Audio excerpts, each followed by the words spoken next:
Terima kasih Tan Sri Yang Dipertua. Juga terima kasih pada Menteri Mafi yang hadir pada petang ini. Saya sekadar untuk mungkin update sedikit kerana saya dulu pernah menajui kementerian ini tentang SSL, Self Sufficient Level, tentang beras kita di pasaran.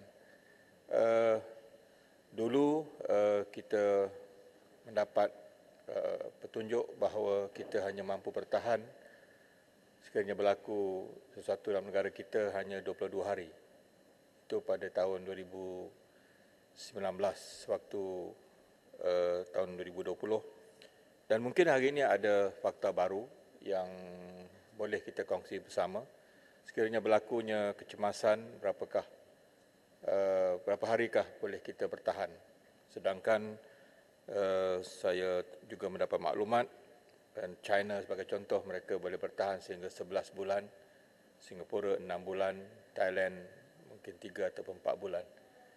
Jadi kebergantungan kita pada beras import itu saya faham, kita masih bergantung pada kadar 30%.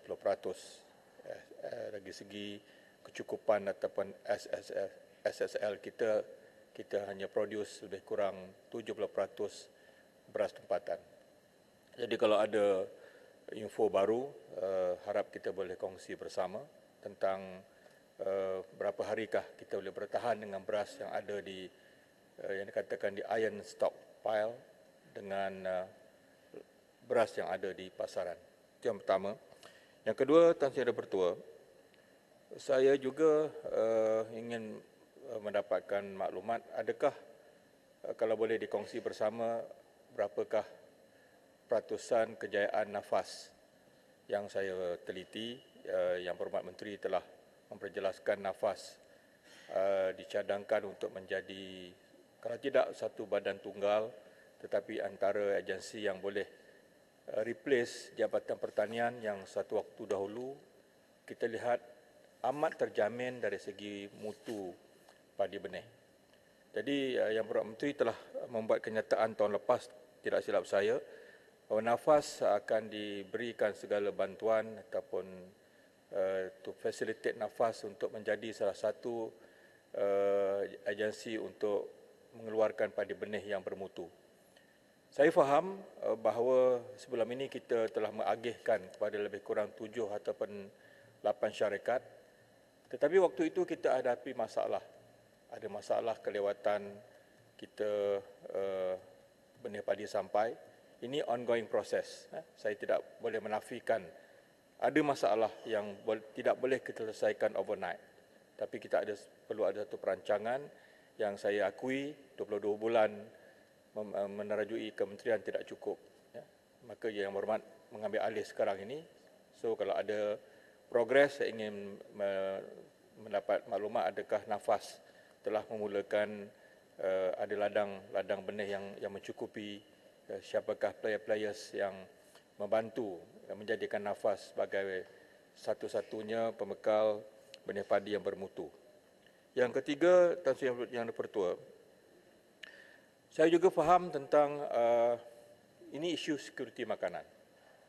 Dan negara kita tertinggal, Tan Sri Dipertua,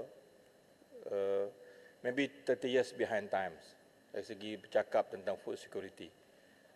Kita faham negara telah fokus kepada negara industri 30 tahun yang lalu.